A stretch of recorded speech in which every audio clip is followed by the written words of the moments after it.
I'm Tracy Nicholas, and my co-host Tanya Carwyn and I are passionate folklore practitioners. To us, folkloring is more than a podcast. It's our commitment to help you connect with your roots and awaken the wisdom within you. Welcome to Folkloring, the podcast that takes you beyond folklore discussions and invites you to actively engage with the practical folklore and magic in your daily life. Welcome to this episode. Today we're going to be talking about land spirits. We're very excited about it. We have a ton of research. But first, Tracy, what have you been doing to folklore this week? Well, I have a couple of things that I've done. I work at home, so I'm typically, wearing my PJs.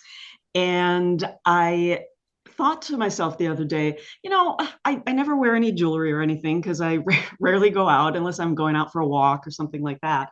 And so I thought, why not? Why not start wearing my jewelry and, feeling good for myself? And so what I decided to do was kind of gauge my mood in the morning and pick my jewelry based on that. And so there was a day where I had to get a ton of stuff done and I was feeling very overwhelmed. So I picked a little jade carving of a dragon. And there was another day that I was having a lot of imposter syndrome. And so I picked out a turtle to make me feel safe. And so I've been doing that every day. And that's been just the symbolism of it and taking a minute to think about to check in with myself about how I feel that day has been really nice for me. The other thing I did was I rearranged my kitchen altar. And not that there was anything wrong with the way it was arranged, but what I realized is if I don't move things around and dust and pay attention to it, I lose sight of it and I stop seeing it and stop appreciating it. It just becomes visual noise in the background. And so I thought this was a good idea because now I notice it again. So that's what I've been doing. Yeah. The energy gets so stale, right? If you're not cleaning or rearranging stuff. Exactly. It really does. And I'm a collector of many things. And so I have a lot of stuff. And I feel like even though I'm in the midst of purging, it's still nice to say, I have this stuff because I like it and I want to notice it. Yeah. So, what about you, Tanya? Yeah. What folkloring have you been doing? Well, this past weekend was my mom's birthday. My mom passed away last February, so it was her first birthday not being here. So that was, interesting. Yeah. It's kind of a tough thing. And what I did so my mom was not a cake person or cookies or any of that, but she used to love these. They're called roomsoesjes. They're like cream puffs, kind of. And I would always make them for her for a birthday, a big pile of them. So I make cream puffs, like a big pile of them, and they were great. And I brought them to our tree that's where I make offerings. We have this really big old oak that sort of leans out over the river on our land. And it has this perfect flat spot at the base of its trunk goes horizontal for a little while. And it has this perfect flat spot covered with moss where we always leave our offerings. So I left an offering there, talked to her for a little bit, which was great, felt good and wonderful. And then what was interesting, that was just kind of an intuitive thing that I did. What was interesting last night, I'm reading this book right now, which is, it's an old Dutch book. It was written in the early 1900s, and it's about bakery customs in Holland and Germany. So bakery folklore, like what breads and cakes and cookies were eaten and served for all the different circumstances. And one of the things that they would make to remember dead people's birthdays was basically the shoe dough that puffs up when you bake it. So it is hollow inside, but then they filled it with sugar. I filled it with cream, but that was, I found that a beautiful coincidence. What a great way to engage in, connecting with your ancestor and keeping your mom's tradition alive. That's really beautiful. Yeah, it felt good. Okay, let's get into land spirits. Yeah. So much. When I started researching this, I thought I really knew what I was talking about already. But there were a lot of things that changed my mind on that. We start out by defining land spirits, and usually land spirits are defined as a spirit that is connected to one specific place. It's not a deity and it's not a nature spirit. A nature spirit is more like, oh, the spirit of the rain or the spirit of rivers or water or so. This land spirits are considered specifically local. So you could say the spirit of this river or even this section of river is a land spirit. But Neptune, for example, might be a god of rivers. He's not considered a land spirit. So land spirits are believed to be entities that inhabit and embody natural landscapes, which also that is an interesting thought because there's also spirits, especially in like I think China is big on that, spirits of particular villages or Right. even a particular building, which is not necessarily a natural landscape. Right. Right. So it already becomes a little murky, right? Yes. They're also considered deeply entwined with the natural environment. They're often considered a spiritual essence of a specific geographic feature. So, as I mentioned, rivers, forests, mountains, and more specifically, individual trees or individual rocks or individual mountains. And you see that in Scandinavian countries, especially Iceland, still has a very living tradition of land spirits where that is definitely the case, right? This Right. Right. group of boulders has this spirit to it. Mm-hmm. They were conceptualized very differently across different cultures, and they're definitely tied to animism, an idea of everything is alive, and this particular thing that is alive, I get to interact with. It makes perfect sense because being an animist myself, it is that everything has spirit. And so Mm-hmm. when you start to look at some of these rock outcroppings or big trees, little trees, everything does. And that's how you energetically connect with those spirits. Exactly. But then what I find really funny is that you also see it in religions that are not considered animists, such as Islam, Christianity. So as I said, it's so much more murky. Once I got really deep into the research, it became the whole subject became way more murky than I thought it was. But I think that is what makes it really interesting. One of the things that I thought was really interesting that I came across in my research is this book by a man named Siegfried Gutenbrunner. It was written in the early 1900s in Germany. He was an Austrian philologist, and he did extensive research in inscriptions in the German regions on altar stones and god statues that archaeologists dug up, and he has shown in that research that very many of the deities that he came across in these inscriptions are inextricably connected with a specific place. And so his theory is that they were definitely originally and maybe still considered land spirits. Interesting. Also want to shout out a book that I used for a lot of my research, or at least to kick it off. The name of the book is Demons and Spirits of the Land, Ancestral Lore and Practices, and it's by Professor Claude Lecouteau, who was a professor of Germanic studies, I believe, at the Sorbonne.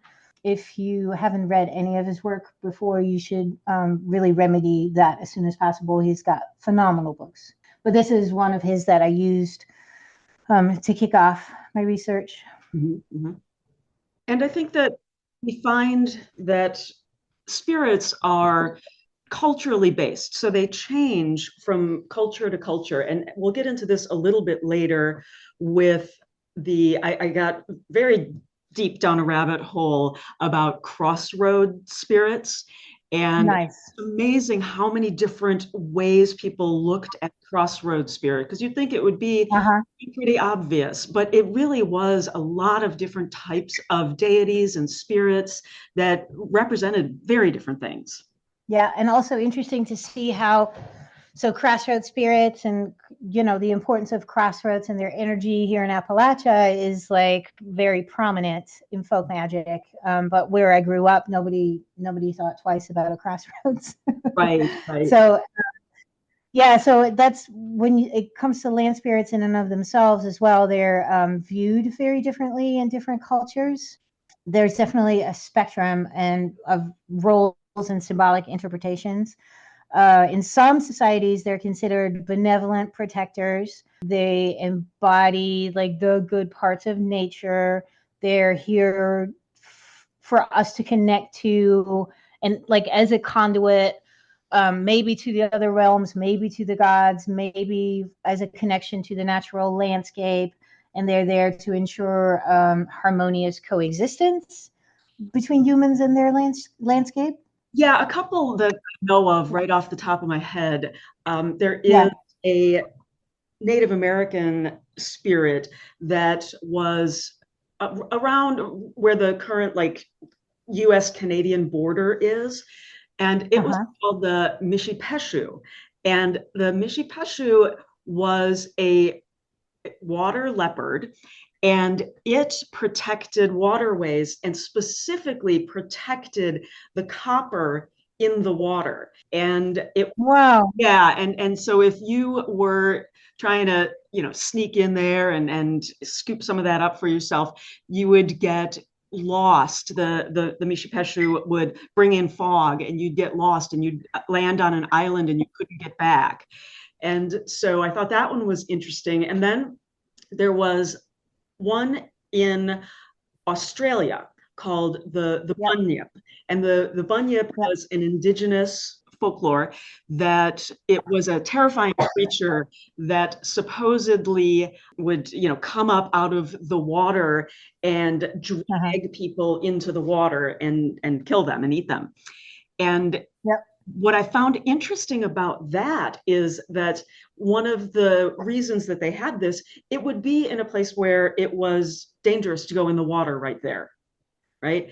Uh-huh. So people were telling, Yep. the story to their kids saying, you can't go in the water there because there's a bunyip. And I think that, so they served different purposes. And that's where it comes in of how these stories develop, of what the needs are of people to tell the stories. Yeah, that reminds me of corn spirits during the harvest, and that's specifically in, like, I know of one in Belgium where children were told not to go into the rye Mhm. fields, clearly because you don't want your kids in your rye before you harvest it, because they'll trample it flat and it'll be harder to Right. harvest. The story is that the grain spirit that lives there will catch them and eat their toes.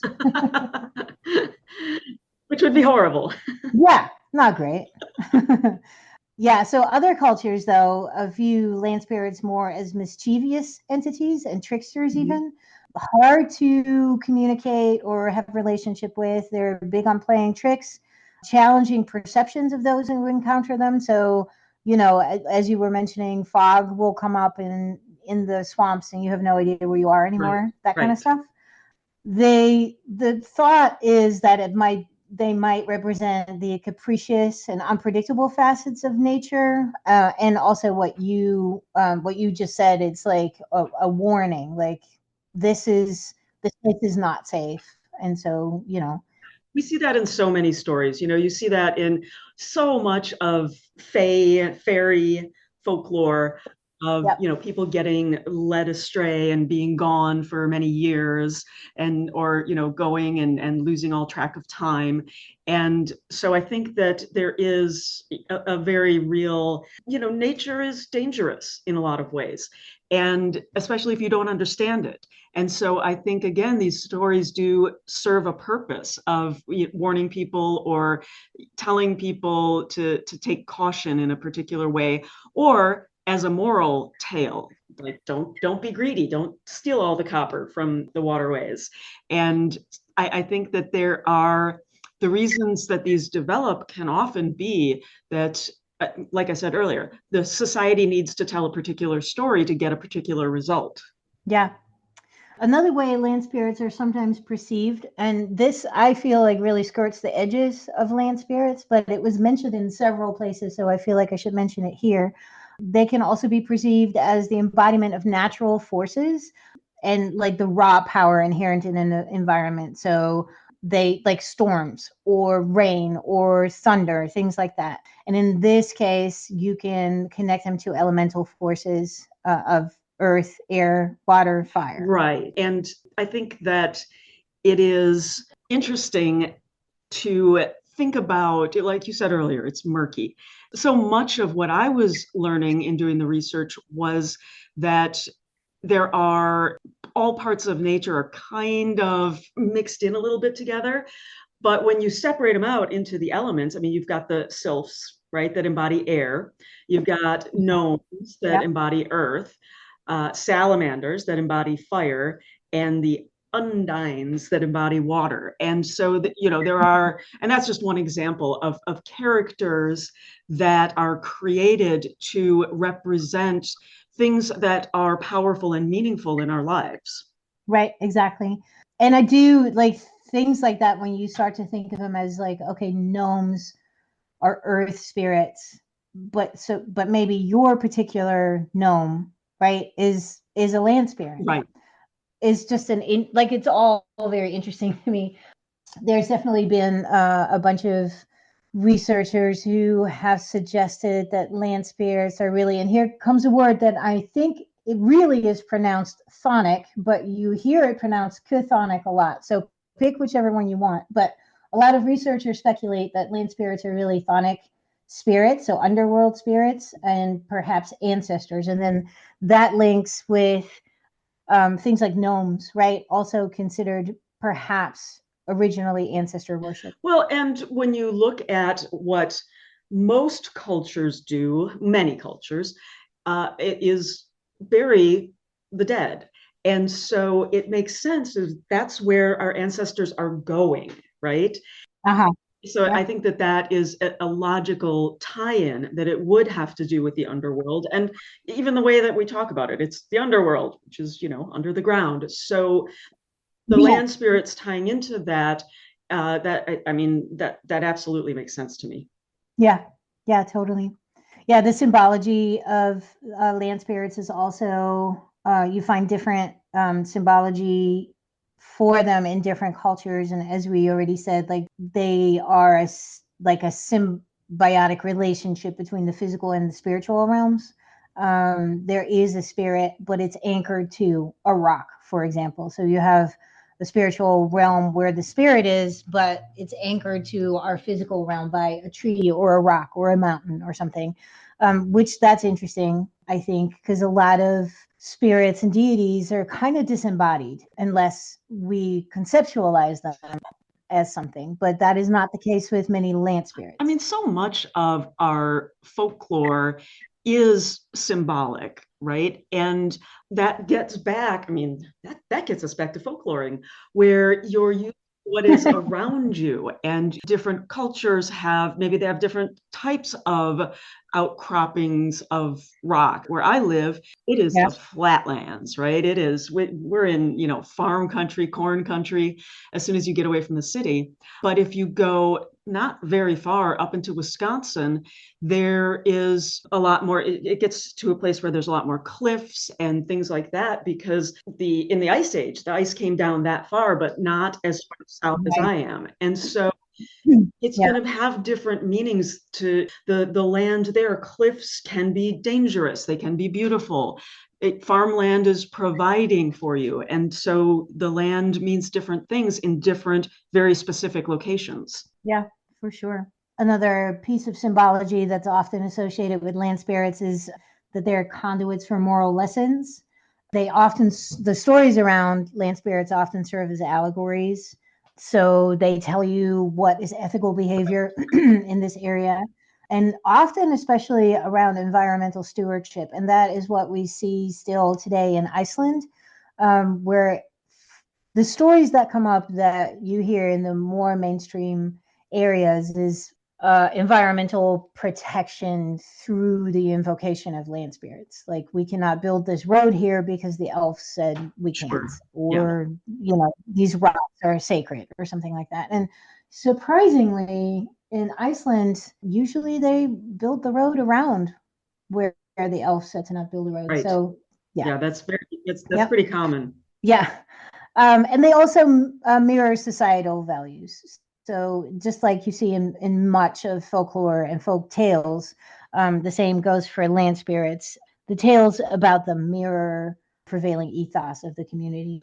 Well, and that is so true in sort of all of our spirituality and all of our magical thinking, whether it be through, some of the larger religions or just, on a local level, is that, again, we talked about this before. It's about live a good life, don't be a jerk. And here are stories about people who were a jerk and the bad things that happened to them.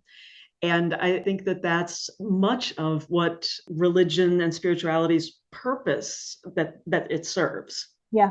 Well, you see it in our folk tales, the role of land spirits in folk tales.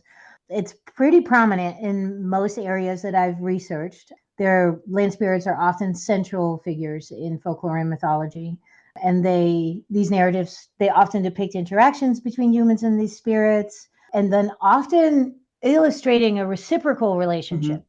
So I give to you, you give back. And that's an interesting thing that you find, going back to Proto-Indo-European like mythologies and stuff in Europe, where and all over the place, but it's a relationship with the other than humans has to be reciprocal.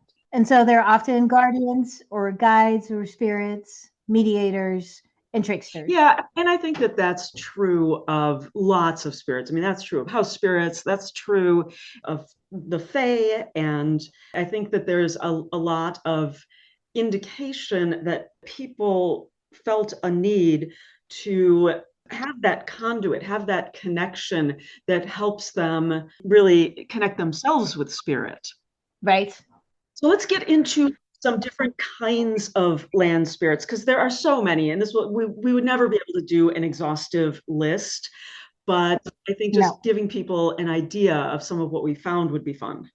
Yeah. And again, this again, it's really hard to find a very strict definition and line. And so I'm skirting the edges here in certain ways, whether something would be like very much considered a land spirit by strict definition or not. But we start out with tutelary spirits.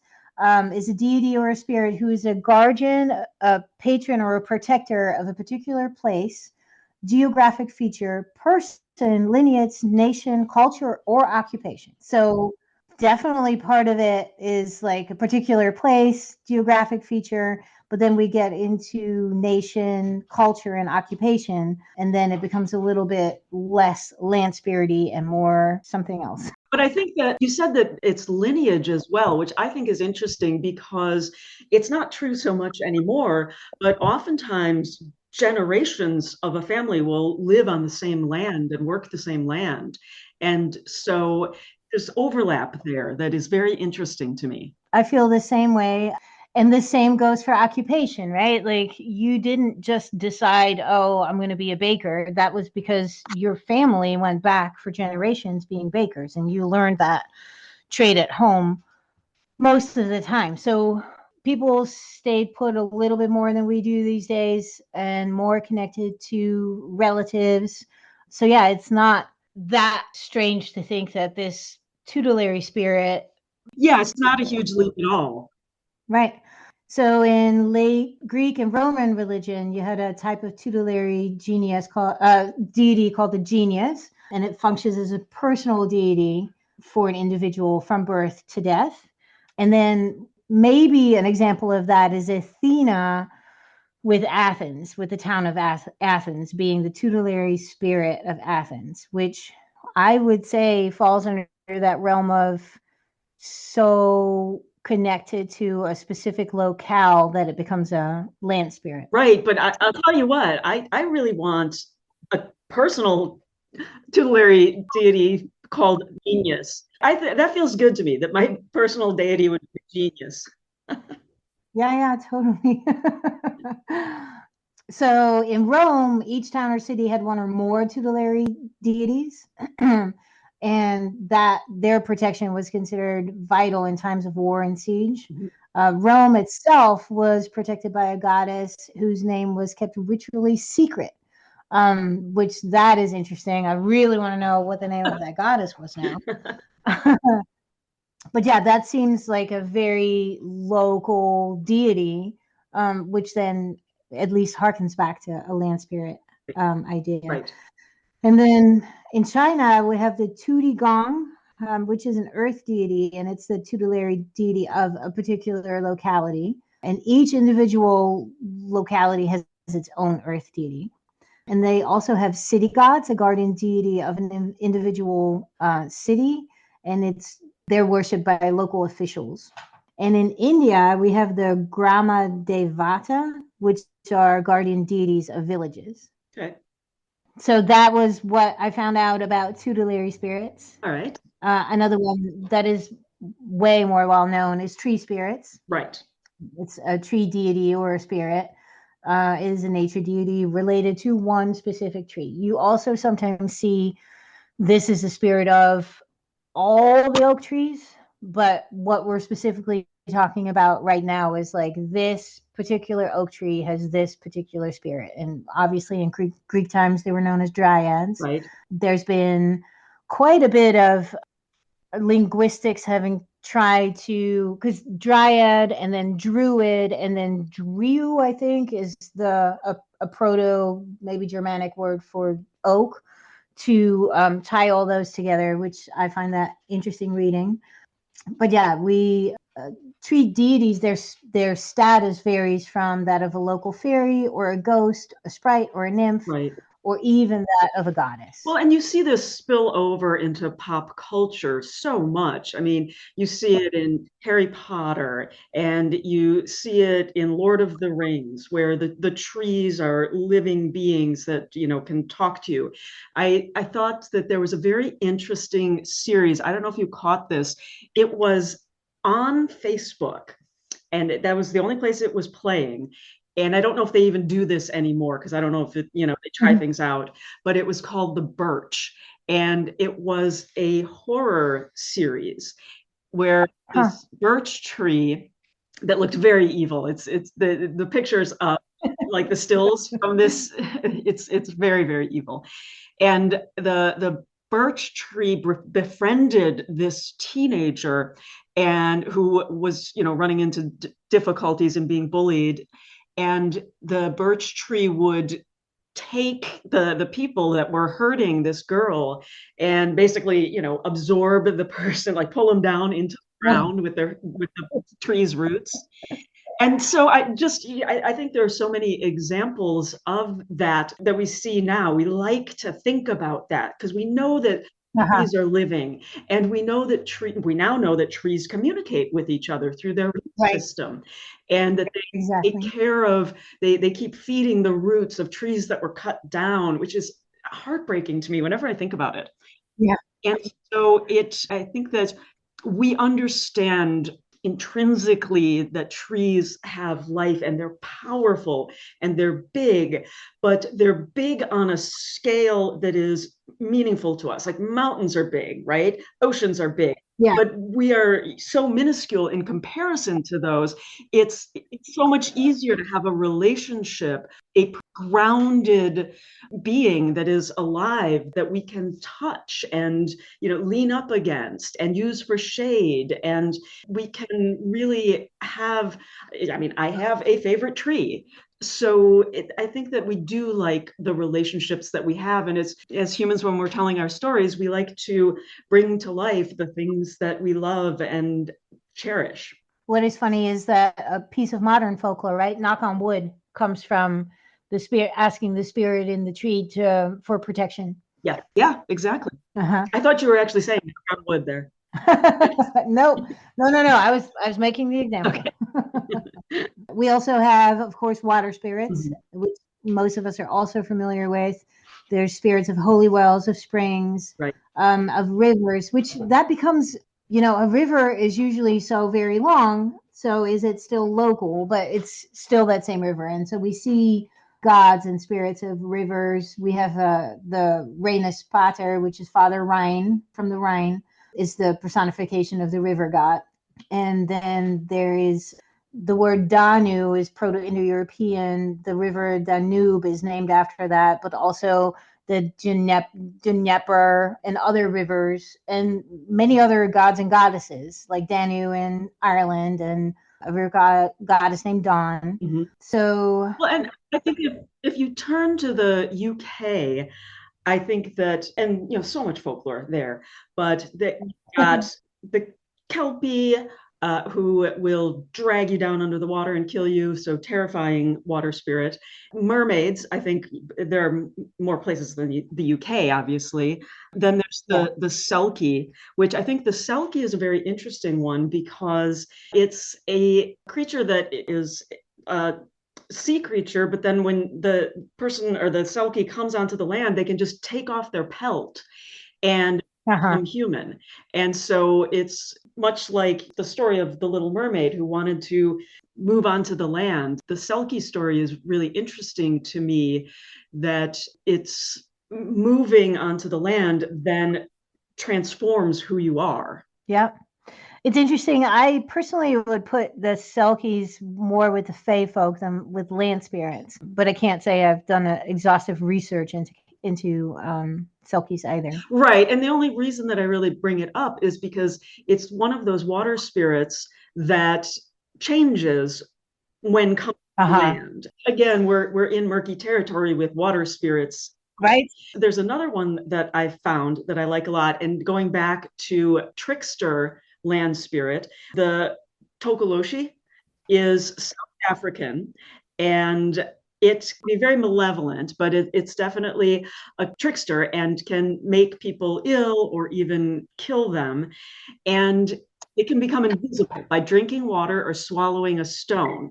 And the reason that I'm including this one here is because, going back to those cautionary tales, one reason that people think that this character was created, and it's a dwarf-like, it's very small little creature, and traditionally the people in the area where this lore started slept on the floor on grass mats encircling a wood fire that would keep them warm when it was cold out.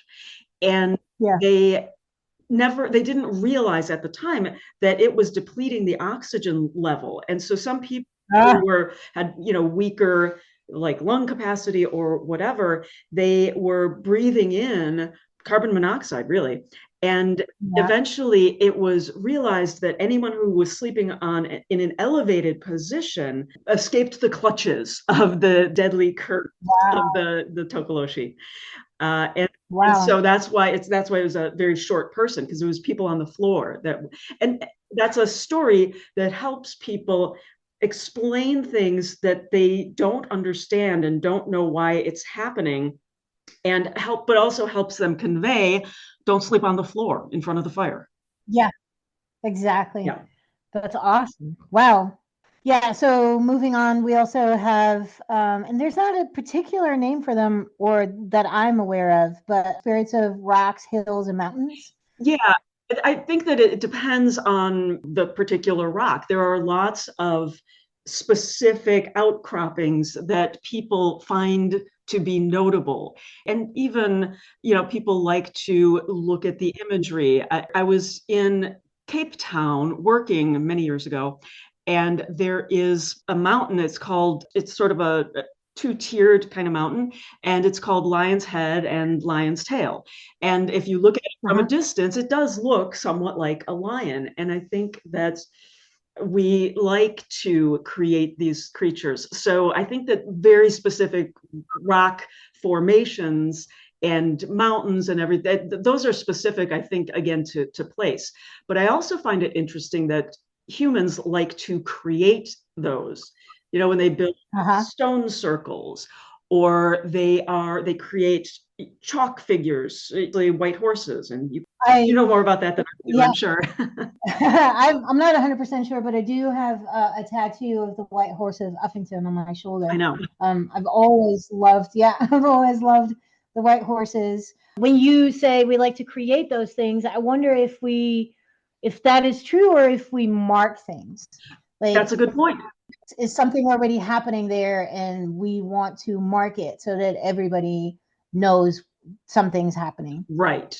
And also under these particular, the rock and hill spirits, we also talk about burial mounds, which then that brings us back to a chthonic origin, right, of these particular spirits. Right. Yeah.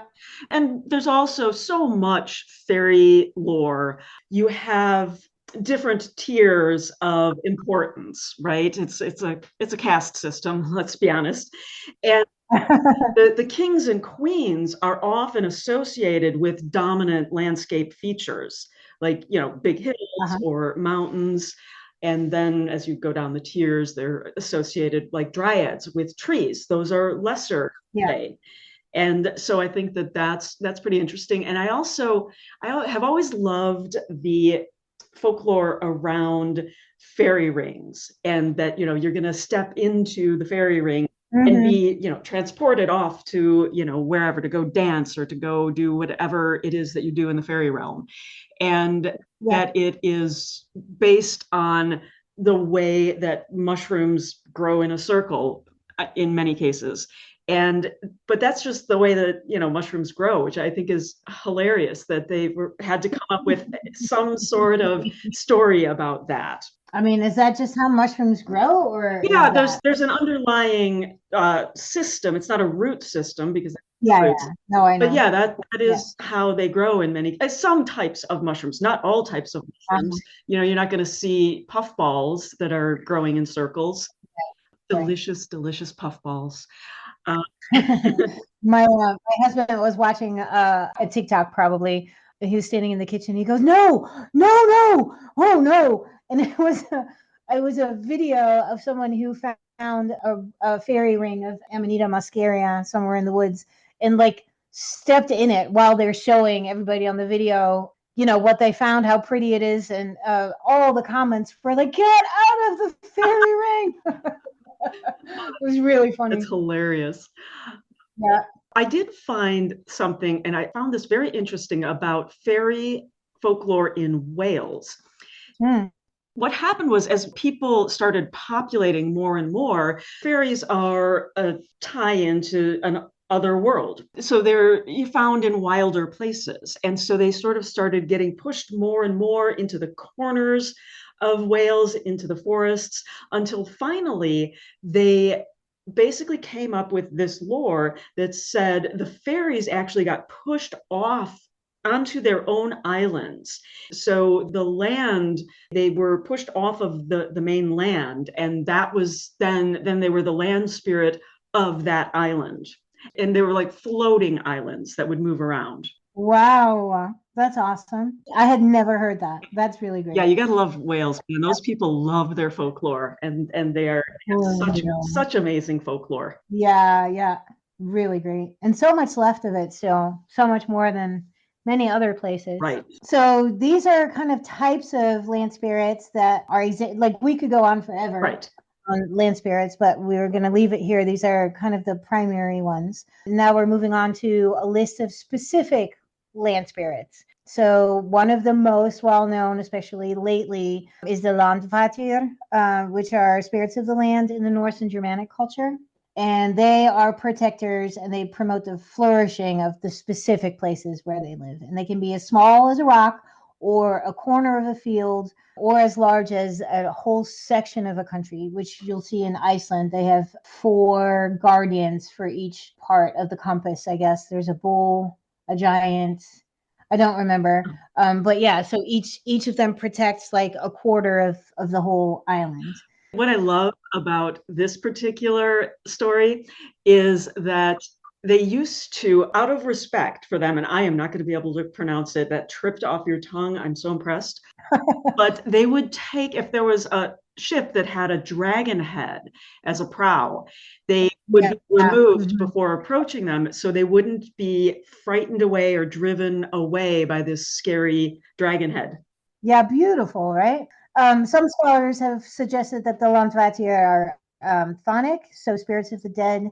Others have more interpreted them as nature spirits. I personally think they're like the kind of prime example of an actual land spirit connected to one specific local feature. Got it.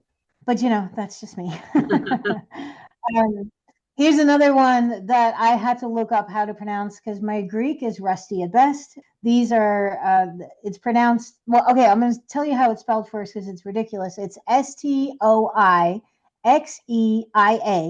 It's pronounced stihia, which are Greek land spirits. Oh, you're Greek though, aren't you? Yes, but I'm Greek in the way that when people ask me what my national, where I'm from, like my dad's from Greek, my mom's from Scotland and England, and that's about how Greek I am. Yeah. So they're the Greek land spirits. They're considered very powerful, and they're found on mountainsides specifically. Now, I do know there is a goddess, the snake woman, Echidna, and she's the daughter of Gaia, and she lives under the earth in a cave, and she is the guardian of the earth's treasures and a repository of ancient wisdom. How very dragon-like, right? Yeah, I found a couple of examples of this. She is called upon to prevent earthquakes or minimize damage if one occurs. And I thought that was such a very specific kind of spirit. Yeah. But I found another one, Inari, which is a goddess in Japan, and again, invoked for protection against earthquakes, but a goddess that is so much bigger than that and associated with luck and wealth and abundance and good health. But where you go to places where they have earthquakes, again, it's people's experience and where they live, and it's all so very local sometimes. Yeah, beautiful. The next one I have, of course, I got to sneak in some Dutch folklore where I can. In Holland, we have the Witte Wieven, white women. They're often considered the spirits of wise women, so it's also a chthonic underworld sort of connection. They're often considered relating to a specific area like a castle or a burial mound, some forests, some meadows. They're conceived of as mist. There's a lot of mist in Holland, and so if the wind blows through the mist, it often can seem like a woman in white floating by. Mm-hmm. They have a very mischievous side. They might kidnap you or lead you astray in the swamps, but they're also very helpful, especially if approached very respectfully, and they can be asked for help in specifically the areas fertility, childbirth, sexuality, marriage and relationships, and children. And their preferred offerings are pancakes and beer. Those are my preferred offerings. I know, it's very Dutch. And then we talked about the Welsh folklore earlier. There's a really great example of a specific guardian land spirit within Wales, which is the red dragon of Wales, described both in the Mabinogion and in the Historia Britannium. And it's conceived as battling a white dragon, which would be the Saxons, and then the red dragon is the Welsh, still used as an emblem in their flag today, and it has been since the 600s. Oh, that is so cool. I love that. Yeah. When we're talking about specific places, we had touched earlier on crossroads spirits, and you find them everywhere, obviously, because people build roads everywhere. And I think that it's interesting that a lot of them are tricksters. So you've got in Haiti, you've got Papa Legba, and the tie-in is in West Africa. There is another crossroad spirit called Eshu Alegbara, and so they both came from the same root, but it's the master of the crossroads and the owner of all roads, paths, thresholds, and can be very malevolent, but also can point you in the right direction if you are properly respectful. And it's like a major, major spirit. And so you really have to be careful and not ask it for something trifling. But it also, what I think is interesting about this particular one is that it's both literal and metaphorical. So if you're lost in your life and at a crossroads and you don't know which direction to take your life, you can ask this particular crossroad deity about that, as well as if you are just physically lost. And so that's awesome. Yeah. And that's also true for Hecate. And it's literal or metaphoric. For that one, you invoke her name and then look for the signs that come to you within the next hours or days or whatever it is. And so I think that it's very interesting that that sort of moves to the metaphorical. Uh-huh. Yep. Again, it's how we take land or something like a crossroads and apply it to our lives. I think that's very fascinating. Yeah, that's great. And that is kind of a natural segue into how can we nowadays practically engage with the land spirits around us. Absolutely. Yeah. And so do we want to talk about what the relevance of it is first? Like, why would we want to? Yeah, absolutely. That's a great idea. Well, why do you and why do you? Why do I want to? I feel like it helps me when I'm feeling scattered. I want to feel grounded. And that's what you call it. You call it grounding. And, I visualize my roots extending into the earth. And it's also, for me, it's very calming. I find that it slows my pace down if I get out into nature for a while, if I'm walking and connecting with the land. And it makes me feel connected. I like going outside barefoot, although I don't do it enough, but it makes me feel like I am rooted in this place. And I love to travel.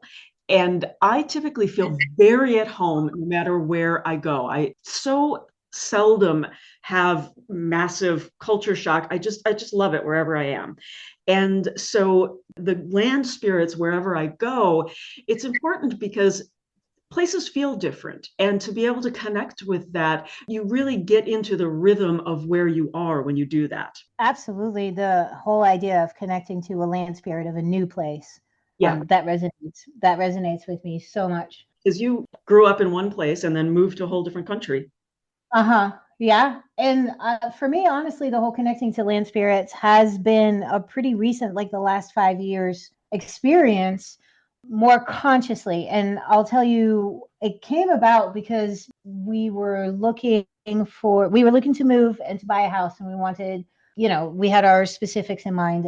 And through a whole bunch of miracles, the house that we live in right now came about. And that we had access to the land before we ever bought the house because we were actually helping fix it up so we could pass inspection. Just being on the land, for months, we didn't know if we would be able to get the house. And we both were absolutely in love with it at that point. Being on the land, my husband and I, got these really strong feelings of like the land wants us here. And I can't really explain it very, very clearly on what it is, but it is things like, wow, my husband would say, wow, the landscape of this place suggests that it might have a spring somewhere. And we would both be like, that would be ridiculous if we had our own spring, right? And we would go walk, and it's only 4 acres, but we would go walk out back, and it was overgrown and crazy. And we would walk and talk, and I would be like, wait a minute, do you hear water? And we heard, like, in between the roots of a chestnut tree, there's like water trickling. We follow it back upstream. Yes, there's a spring. A lot of things like that happened. I said one summer, man, we should buy a hawthorn tree or two. I would love some hawthorn trees on this land. And we went about looking, and we couldn't find anything. And then the next summer, in a part of the pasture that we're always at, that's like, we would have for sure noticed. But the next summer, there's 2 hawthorn trees that grow in a corner of the forest. And that happens quite a bit. Like, I've had it with raspberries. I've had it with, like, oh, we should get some raspberries, and the next year they're there. That for me has become, honestly, land spirits and ancestor spirits have definitely become like kind of the mainstay of my practice and my magical practice. And honestly, that's kind of the extent of it. If I need anything, I go and ask. Yeah, that's very interesting to me because I owned one house before the one I currently live in, and I was only there a few years. And I was getting divorced at the time when I sold that house and I bought this one. And it it has so shaped my life. Yeah. And I maybe it was maybe a mile away that I lived before, but I have, different friends and different experiences, and everything about my life shifted based on where I am, even so close to where I was. And I'm Yeah. still friends with many of my old neighbors, Yeah. but I don't go outside on Friday afternoon in the summer after work and have a glass of wine with my neighbors like I used to when I lived there. Uh-huh. But I do go walking every day with my neighbor that lives two doors down, who's one of my dearest friends. Yeah. And just where I am in that small distance has changed so many aspects of my life. And I wouldn't be who I am today if I hadn't moved. So the land is important, and where you Yeah. land is important. Yeah. So you talked earlier about making those offerings, and maybe we should tell people a little bit about different ideas for what they can do for offerings to land spirits. Absolutely. So when you look at land spirit lore in most cultures, you see offerings being a mainstay of the ritual practices. And it can take lots of different shapes, but they're considered like it's the reciprocal. You're looking for that kind of relationship. So you can't just go and ask, like, I need $100,000 or whatever it is that you want. You got to build up a relationship. And Right. a good way to do that is by offerings. So now offerings can take lots of different forms. You often see, of course, food offerings. You see fruit and flowers, linen. An interesting one that I saw specific to river and water spirits was worn clothing that had been your clothing and maybe was getting too old, thrown in rivers. Another one that I really like is shaped bread, which often when you see shaped breads, that harkens back to like animal sacrifices. You often see shapes of bread that look stylistically like the leg of an animal or something like that. And another one that was absolutely my favorite is shaped cheese. Cheese usually in the shape of an animal. And that I'm gonna definitely do that. But other What is there options, not to love about I cheese? know, and But then you get to mold it into what, a horse? So good. it's funny because I'm trying to think if I've ever seen, I'm sure I've seen shaped cheese, but I remember, and this might not have been part of your experience, but growing up, for whatever reason, this was never explained to me, but on Easter, everybody would get butter Yeah, shaped like lamb yeah, laying down. yeah. So Yeah, pretty. yeah. Yeah, I'm imagining it's something like that. Although I imagined like mushing the cheese up and molding it like clay. That was my how I pictured it. But yeah, offerings don't, of course, have to be food or flowers and things like that. They can be songs, prayers, dance, poetry, any of that. I would like to do an interpretive dance to the lamb. My oak tree does not like interpretive dances. Well, I think that going back to what you said about worn clothing, I think that one is very interesting because of the practicality of it, Yeah. right? Yeah.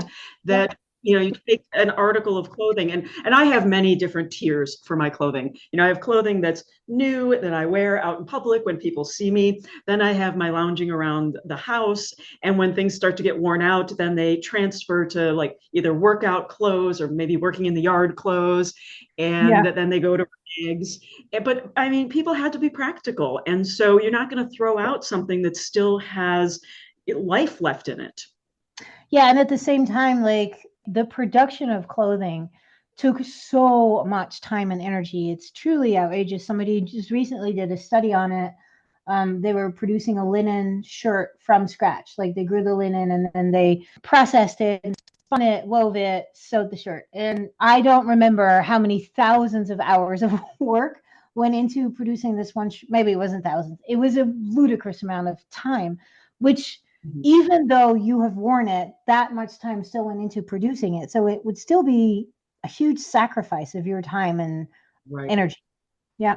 Do you have any other ideas for connecting with your local land spirits? Well, let's talk about different ways that you can easily connect. And I think back to Thich Nhat Hanh, who introduced the idea of walking meditation. Uh-huh. And I did that for a while. I enjoy that, but then I got hooked on podcasts and I stopped doing that. You're all just like me. I know you are. I know. Oh, But totally. yeah, I like to do something that is called walking in awareness. And it's an exercise, it's an energetic exercise. And if I go outside or go out for a walk, I see what the energy feels like around me, right? And, does it feel different outside in my backyard or walking down the sidewalk, or I've got, a park and a canal across the street from me? And I like to just sort of open up my observation of what's around me and how that energy feels around me. And I think that that's a really good way to connect. Absolutely. I do the same. And it's often, especially in the spring and summer, I work in the garden a lot. And it's definitely very tempting to just throw on a couple of podcasts. But I try at least sometimes. Sometimes I just need to get work done and a podcast is better. But Right. sometimes I try to just do it in silence and have more awareness of the land and, connecting to that. Right. Yeah. And I mean, when we talk about leaving offerings, like you leave offerings in a specific place, but I think you can leave small offerings wherever you go. Maybe you scratch a sigil on a rock and leave it at a place that you stopped and had a peaceful moment. Yeah. When my girls were really little, we lived close where we live now, but it was, forest. And there was this walk that we used to take. And along that walk was a flat rock that had fallen over onto several other rocks. And it looked just like a really short table. And they always called that the Nomi table. And whenever we went on that walk, which was like at least once a week or so, they would collect things to leave at the Nomi table, just like acorns or whatever was going on in the woods at that time. Yeah, I think that we do have this natural tendency to want to Absolutely. create altars out of natural things. Uh-huh. And so, and because it's, not only is it beautiful, it's a peaceful place that you have interacted with yourself. Yeah. I find that it can be a nice place to go to meditate. And I wanted to talk a little, we talked about elementals earlier, and I think there's an example of what people might do that's easy and is just, like you don't need anything for it. When we talked about the sylphs that Yeah. embody air. And when you think you could do a meditation about new beginnings, clarity, truth, inspiration, and you can do it through the power of your breath. But then when we go back to earth and it's, the gnomes, then it's the direction for that is north. And so you can face north. Colors are green. So if you wanted to do something with anything green, wear something green or whatever, and meditate on your physical body, your flesh and bones, and the stability of the earth. And so even though, they're different elementals, you can do that meditation specifically about the earth and think about those things back to the symbolism. And that I think is a great way to connect that doesn't need anything except for you and, what the symbolism means to you. Yeah, wonderful. I like that idea. Of course, there's also seasonal observances and rituals. You can honor land spirits on a rhythmic basis if that's what you like, by solstices or equinoxes or changing of the seasons, things like that. Right. It's interesting. After my last dog passed away, I had a bunch of dry dog food left here. And I decided, not too long after on the solstice, I wanted to do just a little ritual for honoring the land. And so I took some of the dog food and I took it over by the canal and I meditated there and I put it out. And the reason I chose that was because there's a bunch of coyotes that live over there. And so I thought, what a great way that I'm not being wasteful and throwing away this food from this open bag that I can't, use. And still, it was an offering to a creature that is just completely part of that landscape to me. And Yeah. I hear them hunting when my windows are open in the summer, and I hear them mating in the spring. And so it's very part of the rhythm of my life, and it makes me think about where I live and the land. And so I thought that was a fun ritual that I did that time. Yeah, that is lovely. That's so, and I just picture those coyotes being so excited about dog food, right? One would assume, Right. whoa, it's a party. Exactly. Yep. So I think, just to reiterate, the biggest important thing to do when trying to connect with land spirits is your intention and your respect. Approach them respectfully. They've been here longer than we have. We probably don't understand them. Some are pretty tricky. Don't start asking for stuff. Just start. Don't ask what your land spirit can do for you. Ask what you can do for your land spirit. Absolutely. Yeah, I think, again, when you think about where you live, you don't want to pollute where you live. You want to be respectful of the area, because that's why we can't have nice things if we don't do that. Yep. Yep. And the planet in general is in a lot of trouble, and the more that you connect with the land, the more that you're mindful of how your day-to-day habits affect everything around you. And I think that's important to remember as well. Yeah, and there's this thing, and I think it comes from Aboriginal folklore tradition, where they talk about like humans are such a strange creature on the earth, right? And what is our purpose? Like, what is the purpose? Why are we so different than other mammals? And their answer, or at least the way I understood it, their answer is that the role that people have on earth is to sing the world alive. And so I feel like maybe you're not actually singing, but my attention and my song and my speech and my love and energy is what will sing a land spirit alive and a place on earth alive. And then if we all do that, or if most of us do that, we will sing the whole world back to life. Right. That's beautiful. I I know, I love love that. that. Me too. Well, we want to thank everybody for sticking with us for this long. Yeah. And we hope that we've given you some great ideas of how to connect to the land, how to think about the land where you are at any given moment, and how to make sure that you have a good relationship with the land. Yeah, absolutely. We hope to see you at our next episode. We hope that you enjoyed this one. If you have any questions or comments, you know where to find us.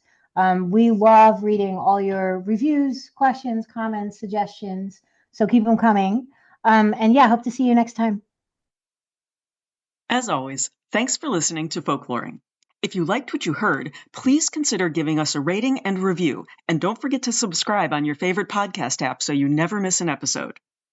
If you have any questions or comments, or would like to suggest a topic for a future episode, please email us at folkloringpod@gmail.com or message us on Facebook or Instagram. You can find Tanya at Folklore Home Companion on Instagram, where she writes about European folklore and traditional life. You can find Tracy at the Folklore Podcast as the theater, film, and storytellers correspondent and producing the Stories from the Hearth podcast. Hope to talk to you again soon.